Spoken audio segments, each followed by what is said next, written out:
It's time for Losses Above Replacement, the best baseball podcast to grace your ears, with your hosts, Alex. Gosh, I have so many questions. Also, where's my car? Splash. Strive to love something as much as my grandmother loves buying new crock pots. And Mac. If you've ever been to Boston, you know that they have amazing ice cream. Coming to you from coast to coast, it's L-A-R. Not to be political, but welcome into a baseball podcast. This is Losses Above Replacement. Drumroll. Oh, yeah. I'm Splash, your wonderful host today. Today we have Alex and Mac joining me. Fellas, how are we doing on this Wednesday evening? I'd be doing a lot better if the Mets were scoring runs. They haven't done a lot of that lately. Other than that, I mean, the Knicks are in the conference finals, so I can't complain too much there. But other than that, yeah, no, I'm doing fine. This is my last few days home alone. Just me and the cats. My parents are in Tokyo until Saturday afternoon or evening. I don't even know when they come home, but they'll be home at some point. But I've been having a great time with my cats. I think. I mean, I don't know. I'm feeding them every day, twice a day. You know, clean their water bowls and all that. So I think they're happy. I know my orange cat Panko is very, very excited whenever I come home. So other than that, happy birthday to my younger nephew, Hudson. He turns 2 today. That's crazy to me. Remember just yesterday finding out that my sister-in-law was going into labor with him. So yeah, that's happy birthday, Hudson. He's getting big really, really quickly. So yeah, that's what's going on in my world. I respect that, and a happy birthday again to Hudson. Yeah, on my side, I'd be doing better if Seattle didn't make me have heart attacks every time they played the Chicago White Sox here. But you know what? What can you do? It's just how it be sometimes. I'm not doing all right over here. Just working day in, day out, just having a good time. And I'm going to be getting a new bed pretty soon. So that's pretty sick. Now, actually, this is the last time you'll see this as my set. As you can see, some of the stuff is being taken down. I'm going to be redesigning and repainting my room. So next week, it'll be a different color. Fun times. I'm in a new location. The Braves have the same winning percentage, though. Yeah, good job, everybody. Clap it up for the Bars. The Bars at pure mid 500. Yes, 500. yes, and they have been pure mid the entire. It's like they finally got to 500, then they dropped a game below, then they got back to 500, move up a game, drop a game. They've just been like really flirting with 500. Maybe caller, I don't know. That's just an option. Take out to a nice dinner, you know. Yeah, or you could go play a game. We're gonna play a little game to start here. It's called Hide and Seek. Because Brandon Hyde, you have been found. Cast off into La La Land. The Orioles, they are off to a 15-32 start. Brandon Hyde was responsible for the first 28 losses in that. First 28 of those 32 losses. Tony Mansolino is in. Fellas, what was your initial reaction to Mr. Brandon Hyde being showed and turned into a taxidermy? I mean, really not surprised he got let go. Being completely honest, I'm not going to say this is entirely his fault. He's not the one who let Corbin Burns walk and replaced him with, 41-year-old Charlie Morton, 37-year-old Kyle Gibson, 35-year-old Tomoyuki Sugano, who Sugano's actually been fine. He's been fine, arguably their best overall player. But it's not a coincidence when your entire offense goes into a slump at the same time. And that's the offense was supposed to be their strength. It's a young lineup for the most part, with the exception of Cedric Mullins and Tyler O'Neill. But Adley Rutschman being in the worst slump of his career, Gunnar Henderson getting injured, not being off to a strong start. Jackson Holliday's finally coming out of it. But the fact that they were all slumping at the same time, not to mention Kobe Mayo struggling when he's been in the majors, it's a bad look for the organization. And someone had to take responsibility. And unfortunately, that meant the manager goes. I mean, like I said, I think this is much more on Mike Elias. And I really do feel bad for Orioles fans because they got new ownership. Last year, they traded for Corbin Burns, but following the Corbin Burns trade, they really haven't done much. The other move, last year they needed pitching, so they got Zach Eflin, who's been fine, kind of off to a rough start this year, partially due to injury, but they also traded Connor Norby and Kyle Stowers for Trevor Rogers, who got sent to the minors and has been just ineffective in general. So this is not really entirely a Brandon Hyde problem, but he was one of the problems, I feel like. So it felt like it was coming, though. Third manager fired already this year. This one really doesn't surprise me too much. See, I'm on the opposite side. I was surprised when it was announced that he was gone, because I looked at it like this was an overreaction to what's going on. And to kind of back up my point, at the very least, I want to take a look at his coaching career with the Orioles, right? So he started out in 2019, if I remember correctly here. And in 2019, horrible.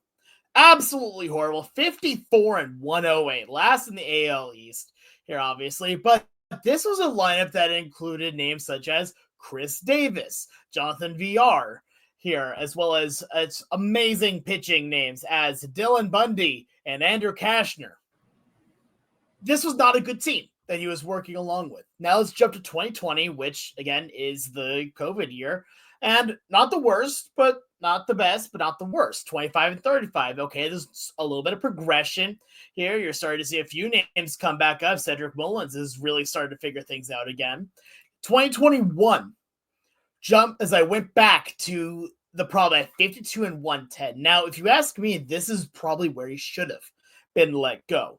Here, with players like Cedric Mullins, Anthony Santander, and Trey Mancini leading the charge for the team. But then something happens here, and I remember we've all been on podcasts here talking about it, and that's 2022 happened, where they jumped up in a huge win jump here to 83 wins, finishing above 500, still fourth in the AL East. And we talked about how they were going to be, like they had now taken that step up early here, that they didn't make the playoffs this year, but next year they were going to be good. Well, let's go to 2023, and that's exactly what they were. Here, 101-61, leading the AL East. Okay? So we're seeing a noticeable progression here, where at the start of his tenure, the level of players just was not that high, excuse me. And in 2022, when they went well, let's take a look at that team here. Adley Rutschman. Oh, wonder why we know about him. Anthony Santander, Cedric Mullins, Trey Mancini. Here, and pitchers like Kyle Bradish and Jordan Lyles. Okay, not the best, but they're getting better. Then 2023, the lineup is really starting to take a lot more of a more solidified start here, especially with young Gunnar Henderson starting to make his play in. The pitching staff was going to be the question, but you also had Felix Bautista and Yennier Cano. Then 2024, are they going to be just as good? No, but they're still going to be very good at 91-71. Here, finishing second in the East, making the playoffs once again, where they lost in the AL wildcard round to the Royals here. But you see good players, as in what we're seeing a little more of now in Adley Rutschman, Jackson Holliday. There's also Ryan Mountcastle in there, Cedric Mullins, Santander, who's now over with the Blue Jays. And then you get to 2025, and nothing makes sense anymore. Because now you look at the team of Adley Rutschman, Ryan Mountcastle, Jackson Holliday, Gunnar Henderson, and they're okay to the point. Jackson Holliday, Gunnar Henderson, and Ramon Diaz all have a OPS of above 100 here. You could also add Cedric Mullins and Ryan O'Hearn to that, but I'm getting most of the main players here, with Adley Rutschman being at an OPS plus of just 85. Heston Kjerstad is at 71, and then pitching-wise, don't even get me started. You have one starting pitcher that is above 100 ERA plus, and that's Sagano. So I say that this is an overreaction because we can see what happened in between 2024 and 2025. Here we see that there's been a complete lack of pitching. We see that the pitching went basically from being pretty darn solid to gone, and the hitters just stopped hitting. But do you really want to take it to where a manager who has led your team to the playoffs the last few years and has had a 100-win season and a 91-win season, and you're firing him in May of the next season? Like, I agree that, he may not be the absolute best, but I don't even think that he was one of the main problems. Again, one of the issues of there needed a scapegoat for what was going on here, because this team was supposed to be a lot better.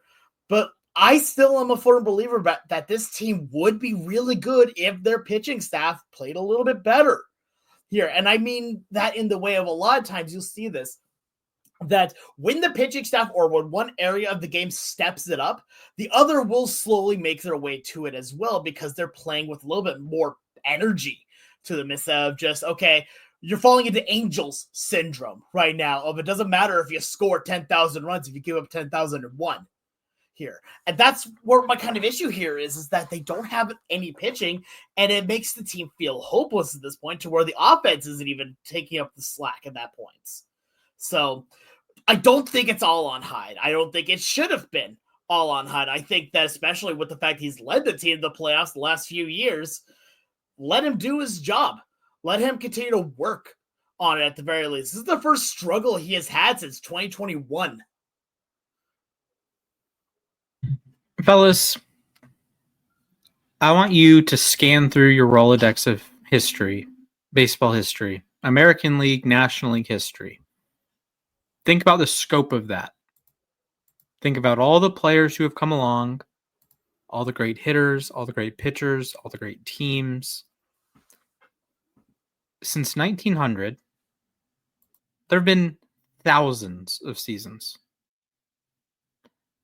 The Baltimore Orioles have the second worst ERA plus since 1900 by any team in the American League or National League.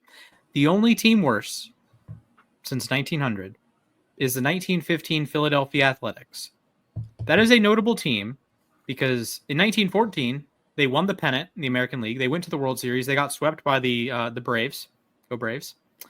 And Connie Mack and company decided, okay, that was embarrassing. We're going to burn the entire thing down. That Philadelphia A's team won 43 games. They went 43-109. They had a 283 winning percentage. The Orioles aren't quite that bad. They're at a 319 winning percentage. They have an ERA plus of 69. Not very nice. Not very nice. Yeah. Nice. The A's had a 68. Almost. You were telling me in the National League, 125 seasons, there's never been a team worse than what the Orioles are doing. There's only been one American League team worse than what the Orioles are doing. The Orioles, remember, just a few years ago, they lost over 110 games. Their ERA, not quite as bad, just raw ERA, but juice ball era. So, okay. In terms of raw ERA, I guess you're making progress. In 2021, it was a 5.85 ERA. In 2019, it was a 5.67 ERA. Both of those ERA pluses were close to 80. Well, juice ball. Yeah. Juice ball. There's a lot of factors there. So in a lower run scoring environment, you are comparatively the second worst team at preventing the other team from scoring in 125 years. Like, the biggest thing that I want to bring kind of attention on that is we bring up the Coors effect, how bad it messes up pitchers, and yet even the Rockies haven't had a season that bad here. Right. Like, well, that's impressive. Yeah. ERA plus for them would give them a boost. So if they had a 5 ERA, that'd be better than a different team's 5 ERA. But this is a true catastrophe of pitching because, frankly, the lineup itself, yes, it has been underwhelming. You'd expect them to have better than a collective 98 OPS plus, but a team OPS plus of 98 for, say, somewhere between a third of a season and a quarter of a season, that's okay. You know what? It'll happen. Teams can scuffle. The Astros have a 98 OPS plus. It's better than the Twins. It's better than the Guardians. It's the same as Toronto. It's a little bit behind the A's, and then the Red Sox, Mariners, Tigers, and Yankees have all been spectacular in that regard.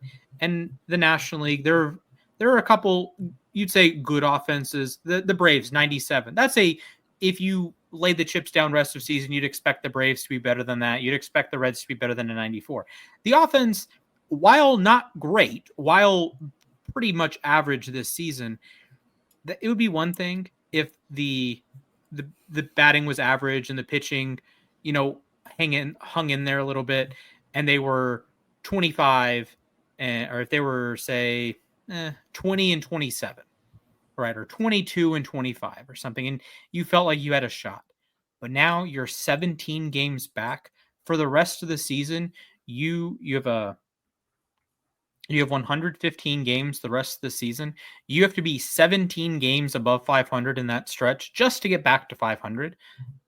That it's just not practical, and this has been a total disaster. And to me, we've had this similar conversations with the Pirates and Rockies firing their managers, that it's not necessarily the manager's fault that the Orioles have no pitching. There are only so many moves that Brandon Hyde could possibly make. When you are tasked with beginning a season and Charlie Morton is in your starting rotation and Dean Kramer is in your starting rotation, he leads the majors with 10 starts, and your best pitcher this season had 0 MLB experience heading into the year, and Cade Povich has a ERA north of 5, and Zach Eflin has an ERA north of 5, and Kyle Gibson has an ERA not just north of 5, not just north of 10, north of 15 for that matter, a 16.8 ERA. And he already has been DFA'd. So yes. When you are asking to make, they say, if life gives you lemons, you make lemonade.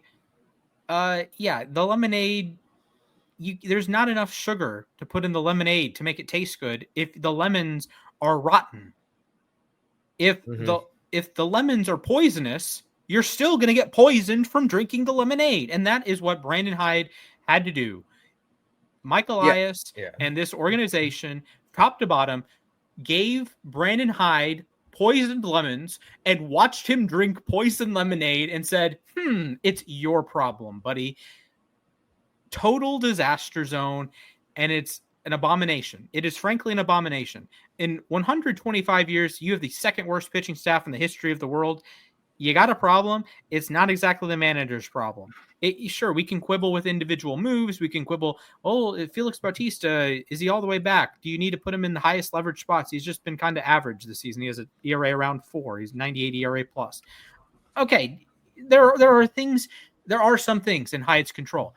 It is not his control if Kyle Gibson has a whip near 3. That's out of his control. If Charlie Morton is allowing 2 home runs every 9 innings and has an ERA plus of 49, that is out of his control. I don't love defending managers every single time, but this is not a Brandon Hyde problem. This is an Orioles problem. They draft unbelievably well on the position player side. They just can't develop a singular arm and keep them healthy. Grayson Rodriguez, you're sorely missed. Kyle Bradish, you are sorely missed. Total disaster. Yeah, and really, my one thing I'm going to say on this before we move on is that I'm pretty sure I remember seeing that, David Rubenstein gave Mike Elias the permission to spend. And he hasn't really done that. He hasn't done it well, at least. Like I said, he had a couple of key free agents after last season, Corbin Burns and Anthony Santander. He lost both of them. He replaced them with, all right, granted, Santander hasn't performed particularly well, but he replaced him with a combination of Tyler O'Neill and Gary Sanchez. And he replaced Burns with Morton, Sugano, and Gibson only made it 4 starts. And that's the thing, is that I think that this lineup is young enough and talented enough to snap out of it. I mean, heck, Colton Cowser's on the IL too, so who knows what he could do. But, I think that the lineup can definitely turn things around. Pitching staff, God bless your souls. I don't know. I don't think they can save the pitching staff. Yeah. So. I will point out, I'll give them a little bit of grace with the Corbin Burns thing. They offered, as far as I'm aware, offered more money than Arizona did. That was a Corbin Burns decision, not a money decision. Right. So I'll give them some benefit of the doubt there. Did they replace him in the right way? No. But that's not Brandon Hyde's fault. That's a Mike Elias. That's an organizational problem. And still, it's another It's a scapegoat. Yes, and you have to be able to develop some pitching. I just mentioned, there's a National League team that has a similar profile with a lot of young hitters, and they're projected to be a very good offense, called the Atlanta Braves. They have a 97 OPS plus this season. Why are they at 500? Because they've been able to develop pitchers and acquire pitchers who are good at throwing the baseball. Now, granted, the Orioles are dealing with injuries to, in all likelihood, their top two arms, and G-Rod and Bradish. I understand. I can empathize with that. Spencer Strider is out. Ronaldo Lopez is out. That's two of your top four arms for Atlanta. But the other auxiliary pieces are just simply not performing. And that it's not always the manager's fault. If the entire organization is rotten, or entire pitching organization is rotten. Yeah, again, it just comes down to at this point where there are so many issues that someone has to take the fall. And like, I liked your lemonade example there, Splash. It feels bad because, again, you take a look at this guy who really helped the team really not just like bounce back, but take up like 3 steps up when they were trying to just go 1 or 2. He really helped elevate this team, and now it feels very much like a stab in the back of it. Like, yes, was he doing anything to really help it? No, but that's also, what could he have done more? Like, I mean, I don't think he's responsible for the pitching being as bad as it has been. You would have to be trying to be that bad here to even get remotely close to it. This is a true disaster, a despicable situation, frankly. That this is a talented team. And listen, I'll be the first to admit that I was the lowest of the group on the Orioles entering the season. If memory serves, I picked them to finish 4th in the AL East and had them out of the playoffs. I know I had them out of the playoffs. I don't remember if I had them 3rd or 4th. But regardless, this is just a total disaster. This is beyond bad in your wildest dreams. To reference the ERA plus stat, in recent years, there are a couple 80s. You know, the 2023 A's were 77. Like I said, the 2021 Orioles were 77 ERA plus. But most teams, like the worst team in the league, is going to be somewhere in the low 80s. This year, there's a 79 Rockies, 79 Nats, 69 Orioles. Those will get into the 70s, and the Nats and Rockies will be in the 80s by the end of the season. Like, you have to go really far back to find like teams that are like in like low in the 70s. Like, there's 78s here and there scrolling through stat head list, but it's a disaster, a true disaster. It'll get better because it can't be much worse. But man, oh man. Well, from one team that's struggling to some other teams that we think are struggling enough that they might jettison some pieces. Mac, I want you to take us down a trade that you want to see happen in the next couple months. All right. Well, I'm going to keep it in the 410. I'm sticking with the Orioles. With them struggling as bad, and look, I'll eat my words. I think they are talented enough where they could turn things around, maybe go on a run like the Mets did last year. But Felix Bautista seems like the most attractive trade chip on their team. He's coming back from Tommy John surgery, and he hasn't exactly been Felix Bautista like this year, but what's the point of having a shutdown closer if you aren't going to have a lot of games to shut down? So every year, some contending team or teams needs extra arms, needs a closer or high leverage reliever. And, you know, I think at this point, he's probably the most realistic. I think of the players on their roster, he's the most realistic guy to get traded. At least from the pitching side of things. And they could probably replenish their farm system a little bit. The team that I see making a move for him, and it hurts me to say this, the Philadelphia Phillies just lost their closer to a steroid suspension. Jose Alvarado will not be eligible to pitch in the postseason. So I think Bautista gets dealt to the Phillies. The Orioles get a couple of the Phillies' top prospects in return, and it just seems like a match right there. Yeah, I think the Mountain could be on the move here. It's tough to, maintain year over year with closers, and he coming off of a serious injury. Yeah, I know he's a popular guy in Baltimore. He comes out to the whistle from the wire. Yeah, that's really cool. So, but like you said, the Orioles kind of need to replenish the pitching staff, pitching arm of their farm depth. And I didn't mention this with the Brandon Hyde thing, but you have all these position players that you just have just sitting in Norfolk.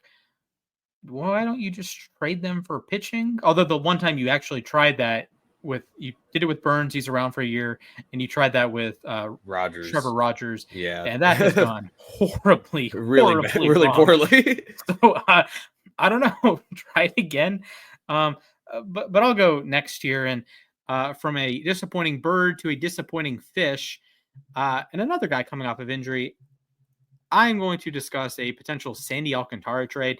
Now, Sandy has been buns this season. There's no getting around it. His ERA is a 7.99. It's just been bad. The walks are double where they usually are.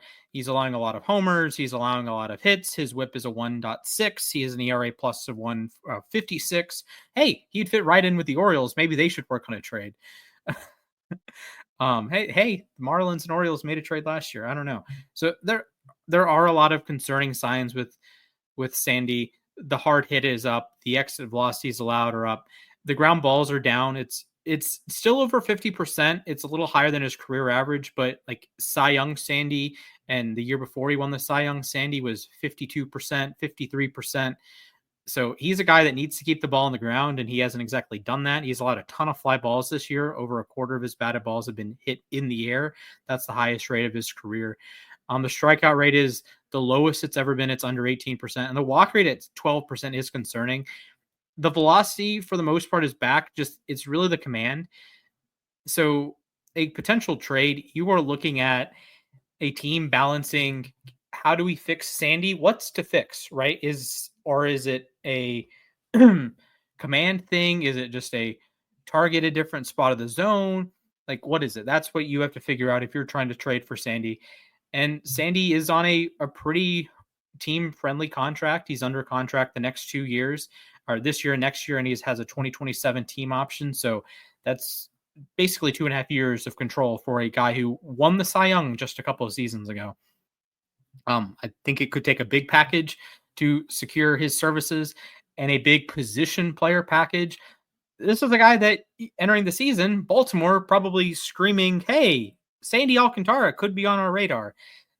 So to make the trade, you probably have to give up some top position player prospects, as the Marlins have a decent pipeline of pitchers that they can roll to. So they'll probably look to solidify the future lineup. So heading into the season, Baltimore looked like a perfectly fine option, but you probably are looking at, although his asking price has gone down significantly. So I do have my concerns there. So maybe some lower end teams, maybe the Phillies could make a move. I don't know, get another Marlins pitcher in there. They've Luzardo worked. I was gonna say they've done wonders on Jesus Luzardo this year. So maybe try that again. Boston, I could see the Yankees maybe. Boston or New York. Yeah, I could see them going a big fish hunting in this case. So Sandy, I do think Sandy will be on the move at some point, but it'll have to be after a couple nice starts. He's allowed at least 4 runs in each of his last 4 outings. If he gave you like 7 innings of 2-run ball, like every start for a month or something, like he was just churning out quality starts and not walking the world. Like he had a start against the Dodgers, 5 innings, 5 runs, but only 1 walk. It's against the Dodgers. So if he just pitches like that, but it's against a different team, then okay. I think you're making some progress. If it's 6 innings, 3 runs, 6 innings, 2 runs, 7 innings, I'd love to see a 7-inning start from Sandy. 7 innings, no walks, 7 strikeouts, something like that. And then you start to, okay, you can see him get traded. Yeah. I think when it comes to Sandy overall, like you're really just trying to bring out the magic that what his big season was here. And because that he has the ability to do it, it's just about trying to bring that back out. And what are teams willing to pay in order to have that chance for it? Again, it feels like it's a wild card, right? Because you've seen the potential. You have seen it all come together. You've seen him be one of the best pitchers in the game. What happened? You've also seen him now at this point become just, again, to make a bit of a C pun, I guess. He's become a shell of himself. Yeah. That's a C pun, kind of. Yeah, I was going to say a fish pun. I remember not all fish, have shells. Fish in fact, don't I don't have think very few shells. fish have Turtles shells. do. Turtles do, in fact, have shells. Mac 2025. Yeah, I know.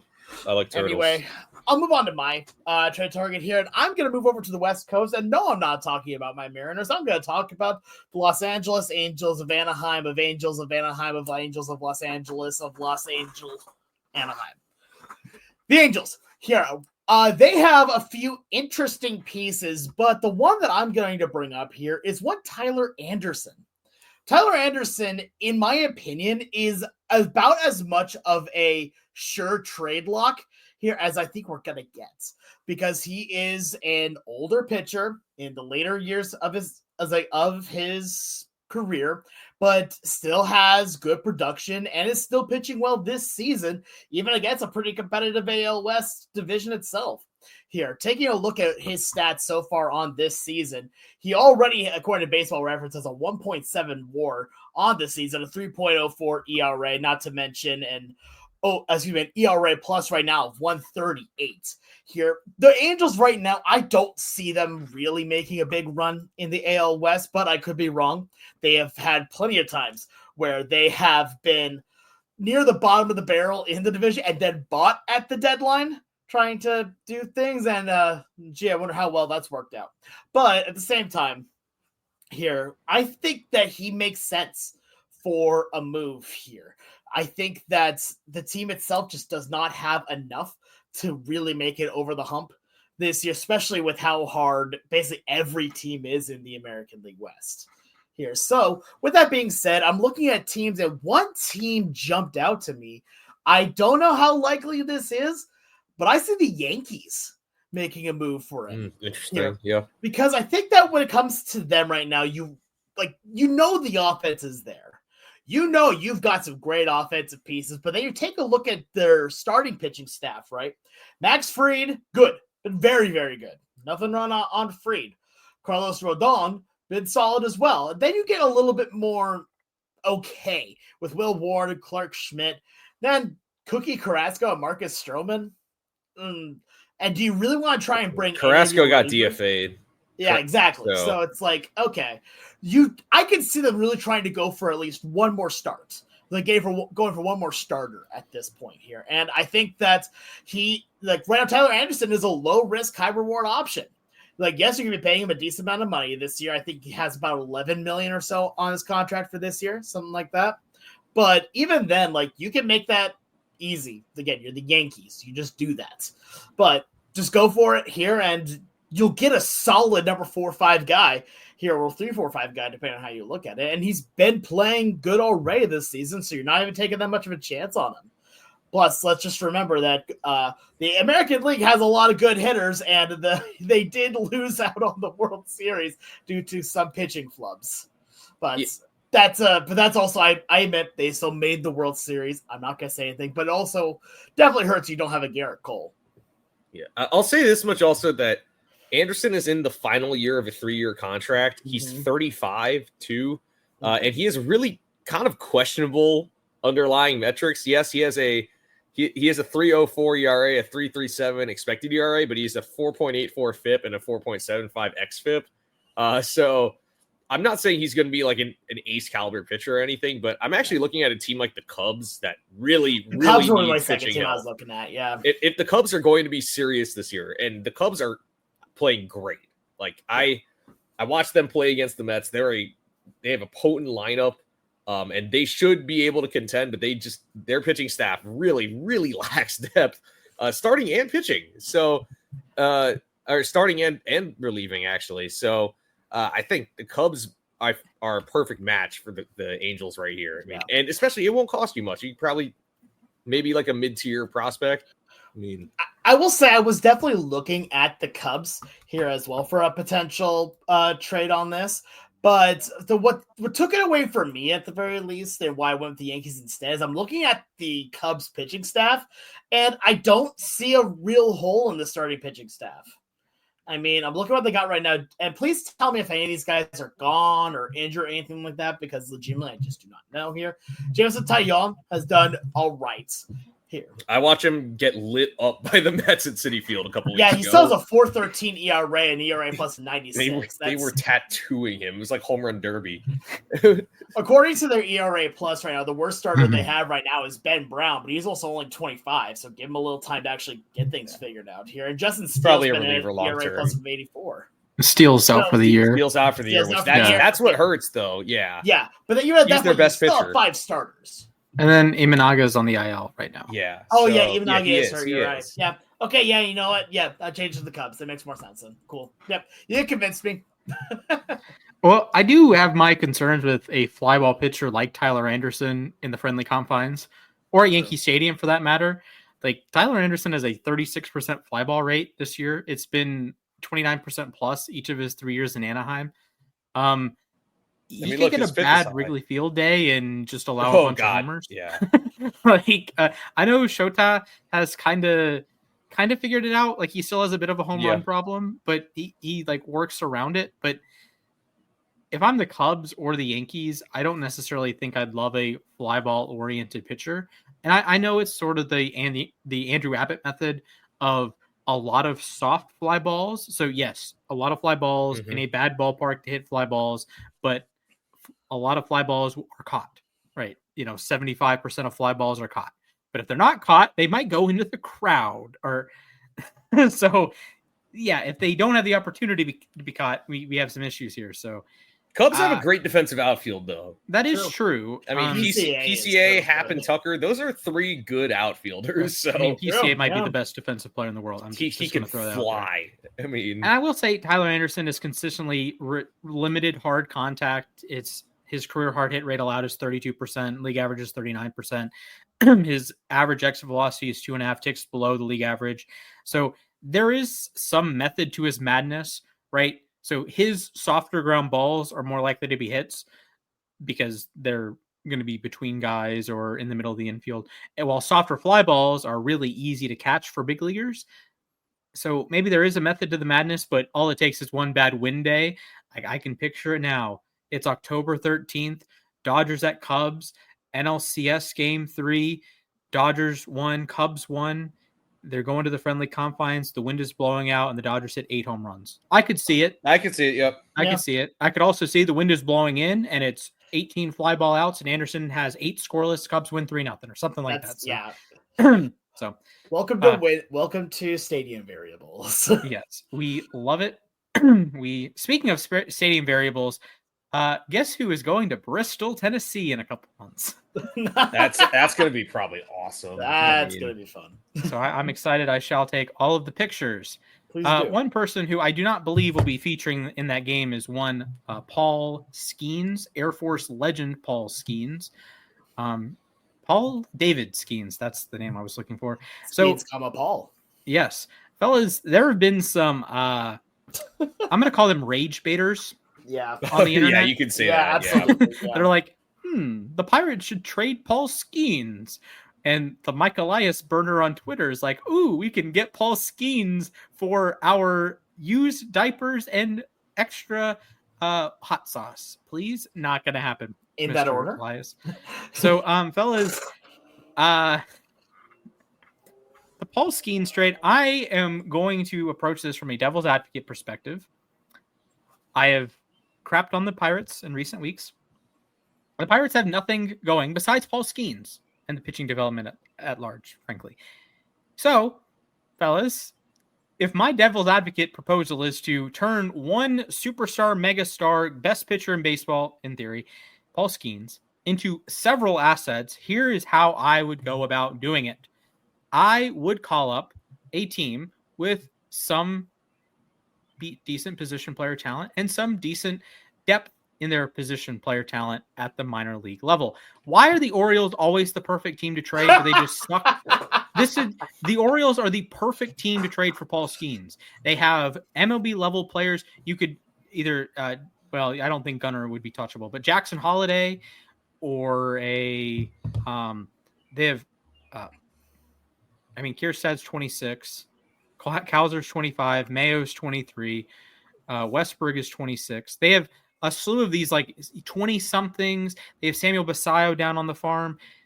They would be a perfect team. They're even worse than the Pirates, so that's not going to happen. Boston always comes to mind, but they just have the top end prospects. They don't necessarily have the same depth as other teams.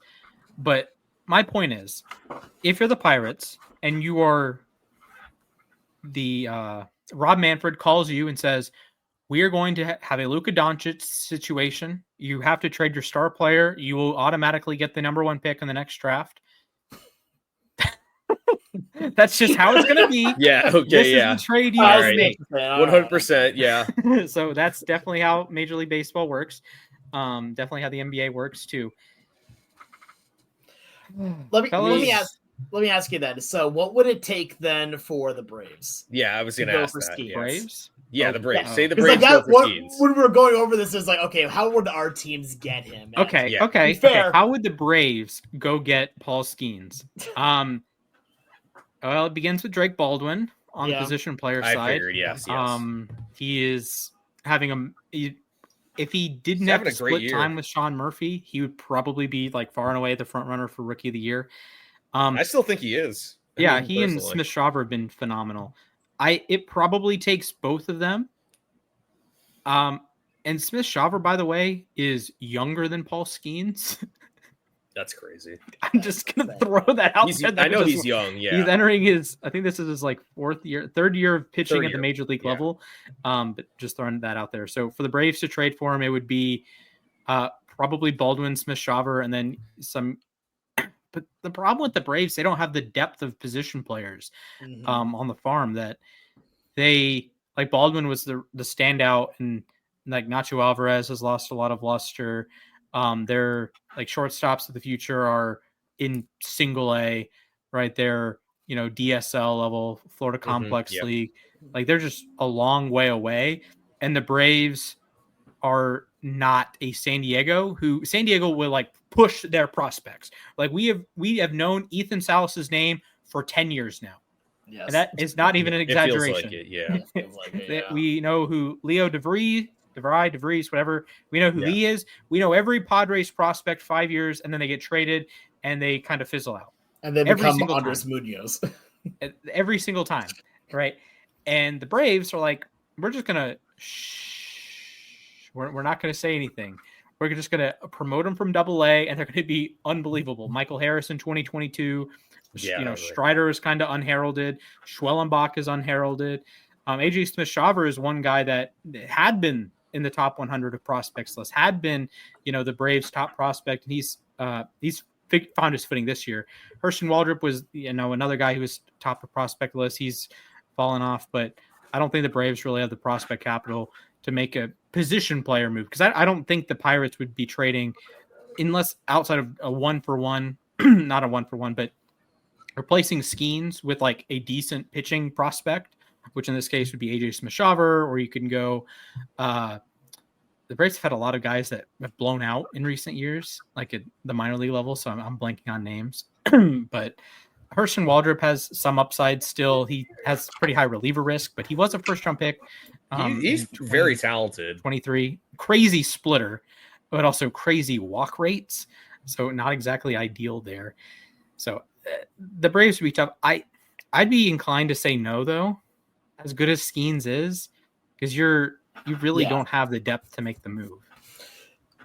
Here's the thing, especially because I know that at least Mac and I both made trades for this. That does not mean that even as say if this was proposed to us, we would accept it.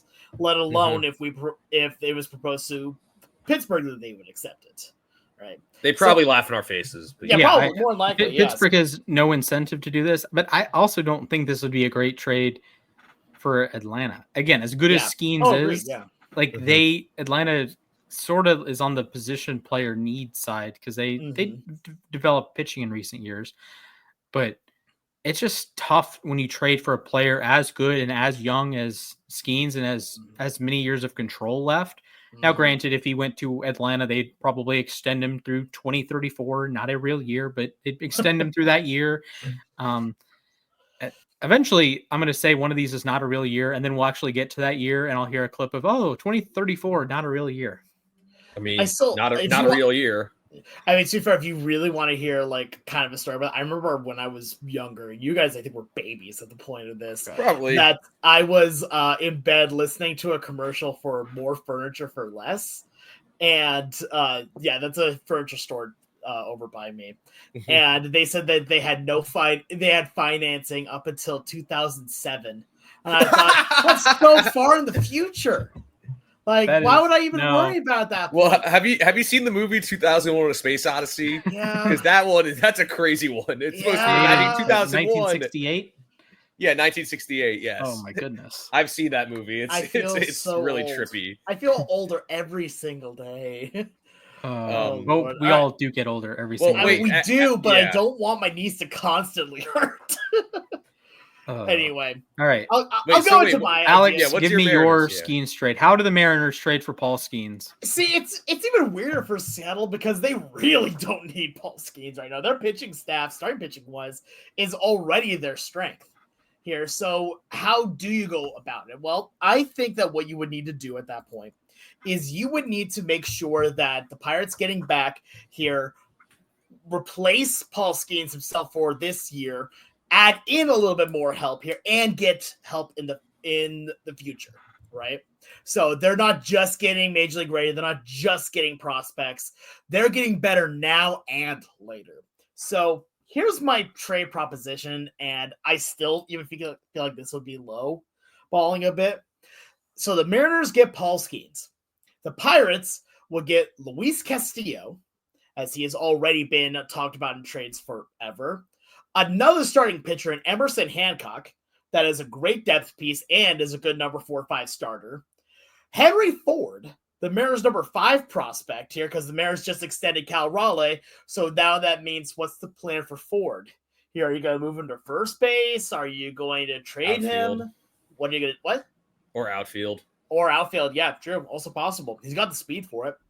And then I also am putting in on this number 7 Mariner prospect, Michael Arroyo, who is honestly a really good infielder here. He has got some massive power and good speed to him as well. So you're getting a guy that is like, you're getting 2 guys to fill your rotation with. Here, you're getting a guy that's going to be your catcher, because let's be honest here, he will be better than Henry Davis.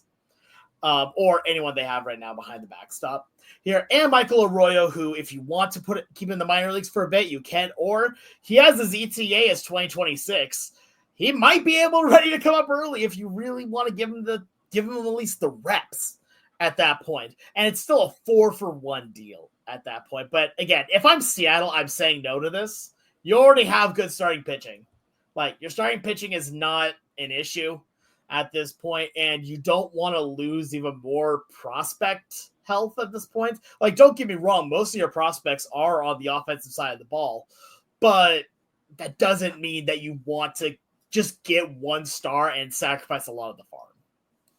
Yeah, so I think it's really going to be, you have to combine, like you said, you have to combine your top prospects with guys who are major league or on your major league roster, and also they have to be like somewhat productive. So I'm going to take 2 younger guys from the major league roster on the Mets, Mark Vientos and Tyler McGill.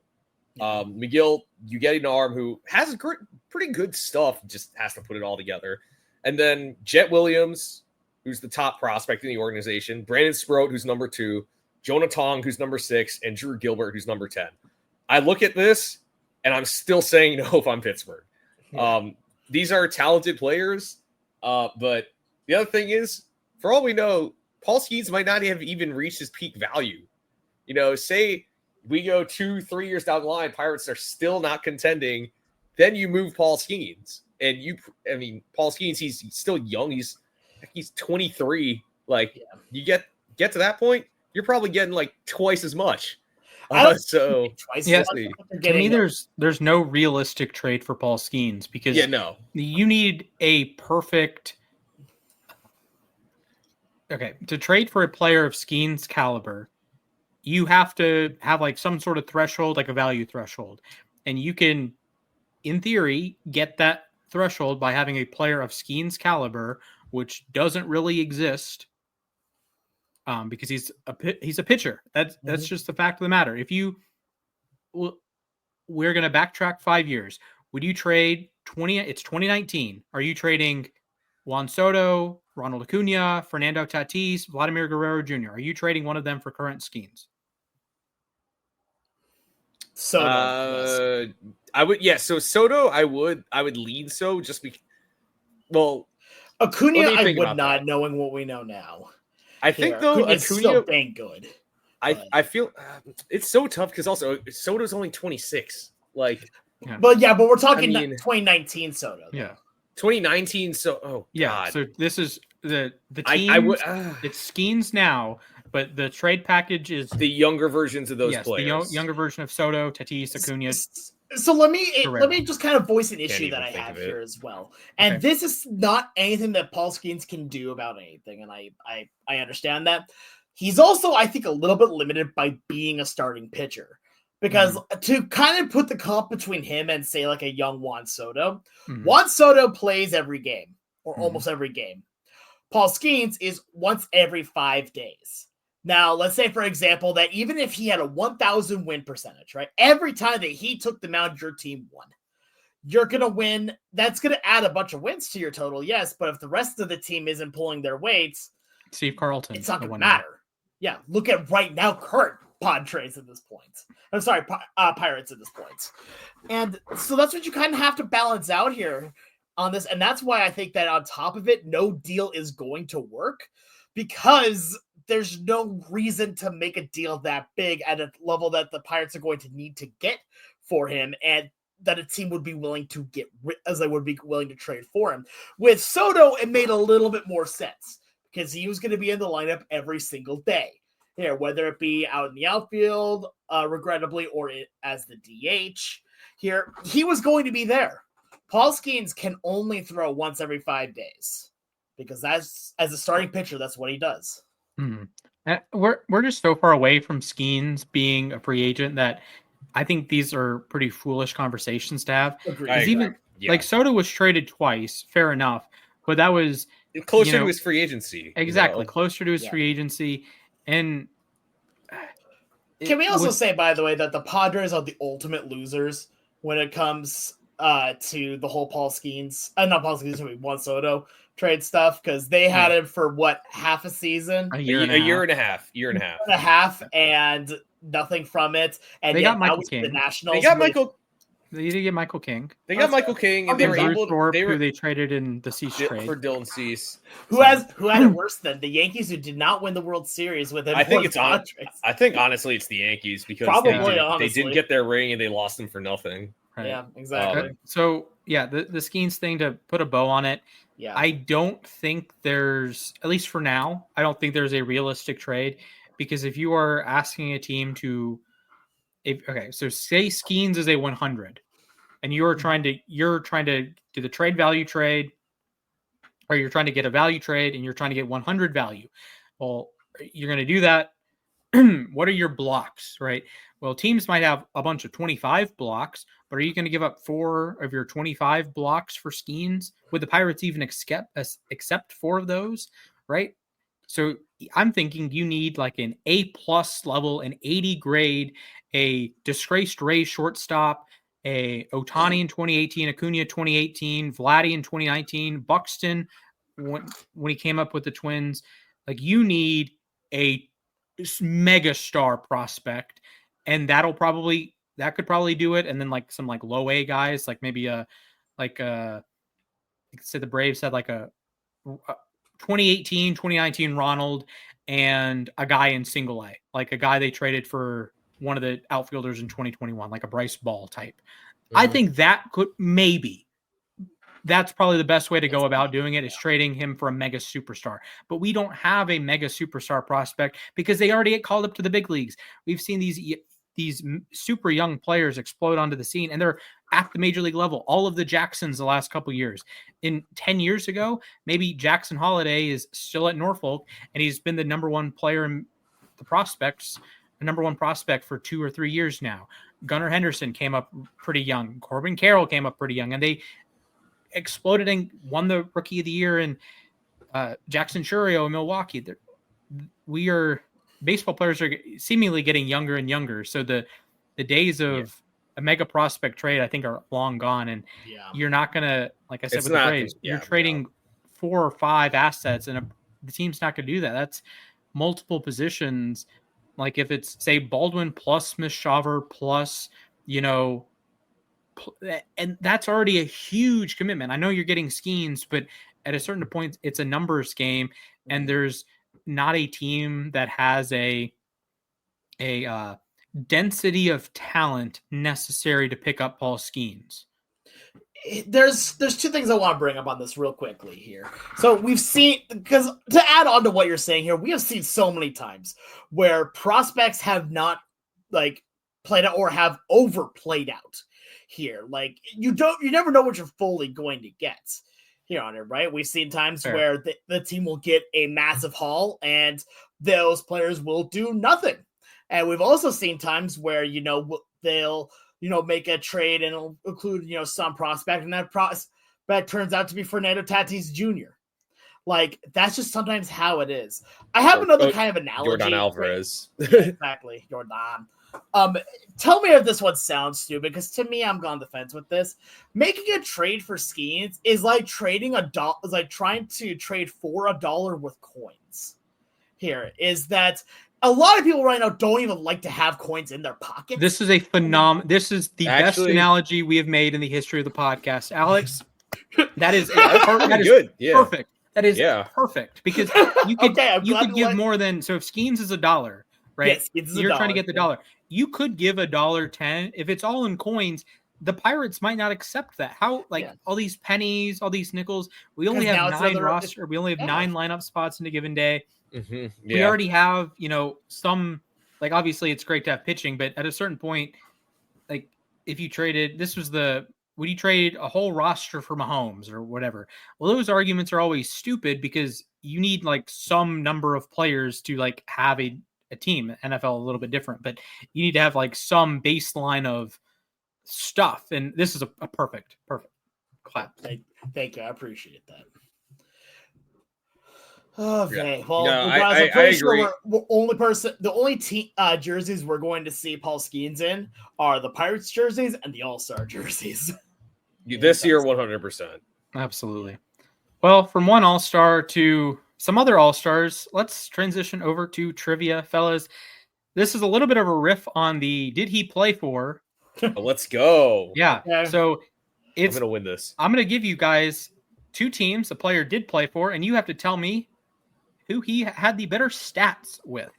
Oh, so interesting. This is going to be fun, actually. So I will give you an example. Hey, look, I might have a chance here because this means now it's 50-50 no matter what. Uh-huh. So I might actually have a chance. I was going to do an example. Billy Wagner played for the Rangers, Astros, Mets, Phillies, Braves, and Red Sox. Which team did he have the lowest ERA with?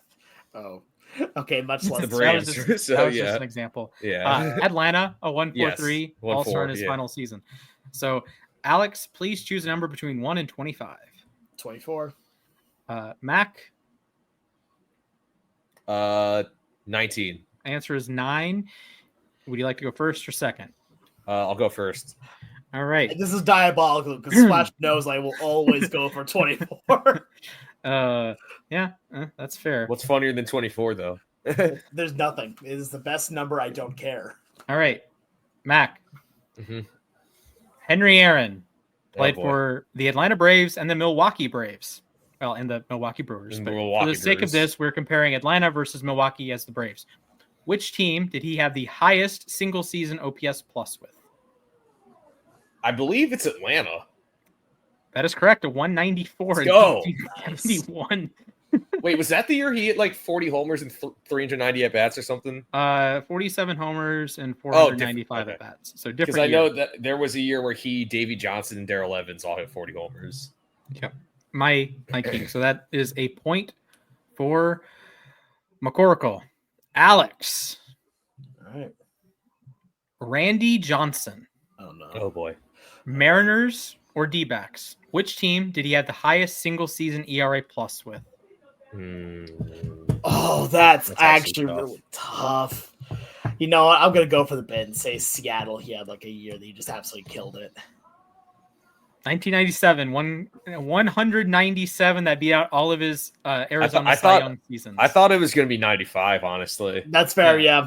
Well, No, strike short 95 was season. third on the list. So 97 Okay. Mariners, 02 D-backs, 95 M's, and of course with the Astros in 98 a 3.22 ERA plus, because he is simply built different.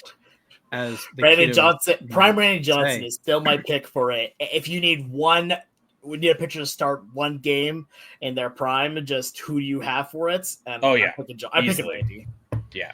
That's entirely fair. Entirely fair. All right. Who do I get? Mac, we're back to you with a Mets legend. Oh, great. But I'm going to give you the non-Mets side of his All right. career. Reds, White Sox, or Red Sox? Which team? Tom Seaver? Yes, did Tom Seaver had the highest strikeout per 9 in a season with? Reds, White Sox, or Red Sox? Yes. Reds, I think. Yes, Reds, correct. Okay. 7.6 kind of- strikeouts. Dang, per yeah, 9. 2 Sox options, and it was He me. was washed on both of those teams. I know. So. It'd be like that. It do in fact be like that. All right, Alex. Have a player with your name of Alex Rodriguez's teams, Boo. Yankees, Mariners, Rangers. Which team did he have the highest single season home run total with? The single season and home run total? Yes. I'm going to go Rangers. Rangers is correct. 57 in 2002. He was really eating healthy that year, you know. He was eating so many healthy He was- breakfasts. He would eat at least 5 healthy breakfasts a day.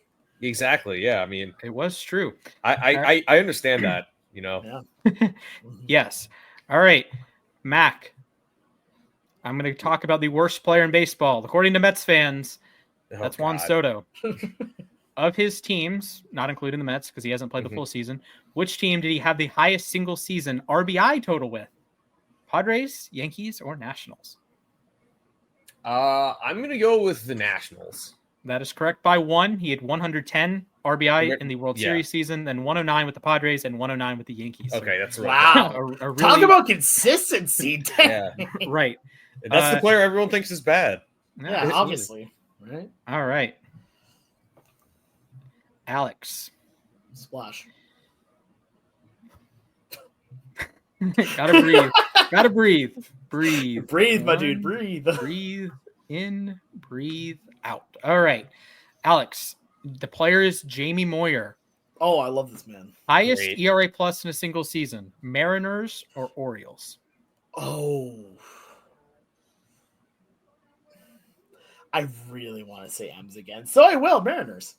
All right. You keep it up. It is still tied. 132 with the M's in 2003 and a 130 with the Orioles in 1993. All right. Mac. This is a big one, I suppose. That one doesn't make much sense, frankly. All right. Frank Thomas, highest OPS plus in a season. A's or Blue Jays? Oh, man. I know one of those teams he finished 4th in MVP voting with, so I'm going to go with the A's. That would be correct. He did get MVP votes in Toronto, 23rd, though. So that is correct. His 500th career home run as a Blue Jay. Yes. So. All right. Alex, we are going to go back to you. We're going to go to a bit of a journeyman here, one of the all-time great journeyman players, Javier Vasquez. This will be an American League versus National League. Most wins in a season. Did he do that with Chicago, White Sox, or the Montreal Expos? Oh. I'm going to go with the Expos because it's fun to say. Expos is correct. He had 16 wins in a season with Montreal. He had 15 with the White Sox, and he also had 15 with the Braves in 2009. He was really good with the Braves. When you said journeyman, I was really hoping it was either going to be Bartolo Colon or it was going to be Tommy Malone. Fair enough. All right. Mac. El Duque. Oh, yeah. Career ERA.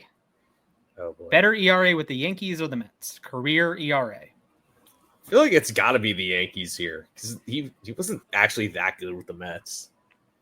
Well, Mac, That is the first strike. He had a What? 3.88 with the Mets, a 3.96 with the Yankees. What? No way. All right, Alex, I have a chance to pull away here. you can take the lead here. We're going to go to an MLB Power Pros legend. His name is Orlando Cabrera. Okay. Ooh. The Angels or the Expos? Which team did Orlando Cabrera have his only 100-run season with? The Angels or the Expos? Angels. Angels, that's correct. 101 runs in 2007. I've used them in Immaculate Grid before. That's how I know that. All right. Mac, to stay alive, your player is Eric Burns. Oh, nice. Burns, baby Burns. Once Yep. out of 50 steal season. He had one season with 9 triples in his career. Did he do that as a member of the Athletics or as a member of the Diamondbacks?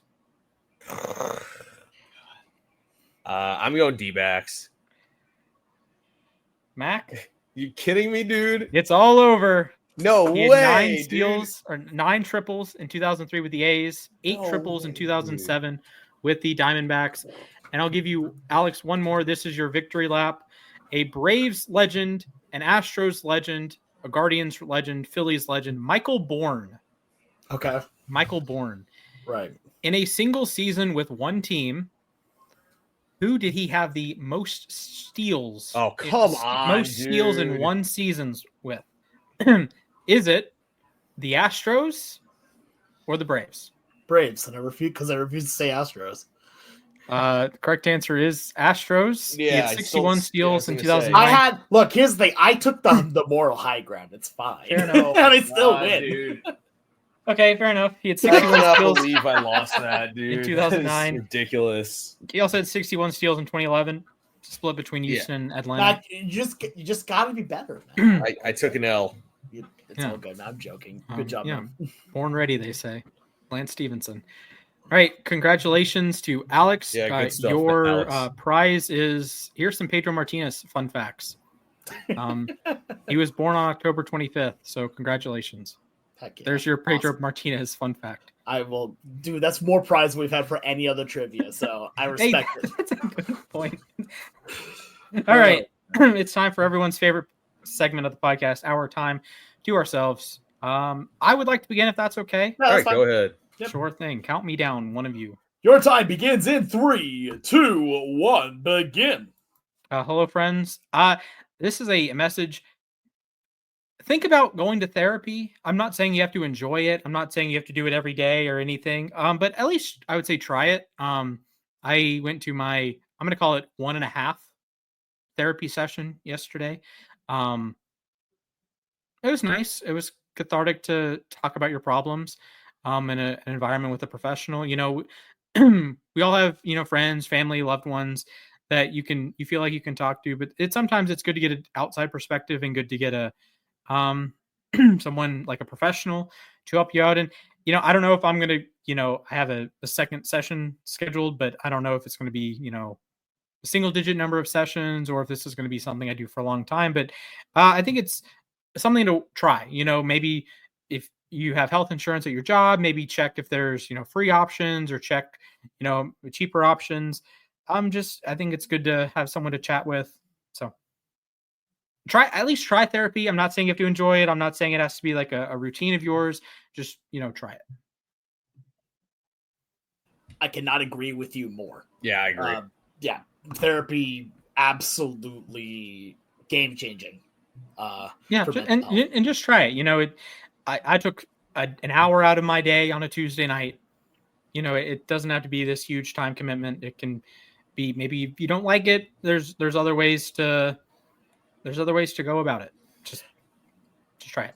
Just try it. And if the first person you talk to isn't your style, isn't your vibe, you don't mesh well with them, it's okay to look for someone else. They understand. That's true too. I'd Right. like to go next. If that's all right. Sure. Yeah, go ahead. All right. So 3, count me down. 2, 1. If you are a scalper, if you are someone that purposefully goes and purchases items here with the intent of immediately reselling them, where your entire idea is you go buy something so others cannot have it so that you can sell it at a higher rate, I don't respect you. And I will not respect you. It is because of people like this that a lot of hobbies are now basically impossible to get into. When it comes to Pokemon cards, you now have to be waiting for hours outside here just for the chance to get a lot of them. I was at an event this last weekend here, and I was there an hour early. Actually, no, I saw there like 2 hours early, and there were people that got there before the store was open, even that were not able to get what they needed or what they wanted to get. And I immediately saw people grab their stuff and leave, and it doesn't matter if they were put on a blacklist because they're like, okay, they're not going to remember me. So if you are someone that does that, shame on you. Shame on you. Yeah, I think scalpers get a big thumbs down from me too.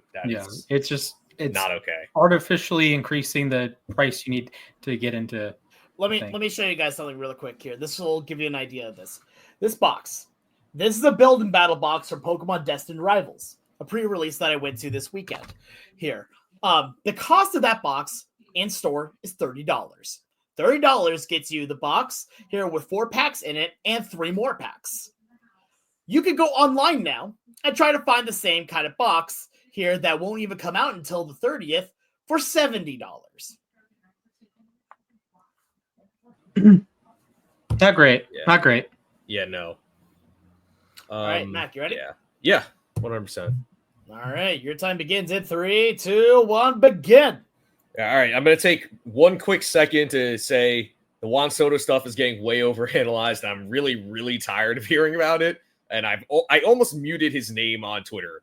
That's how tired of I am of hearing about it. But I want to talk about something that just came up today.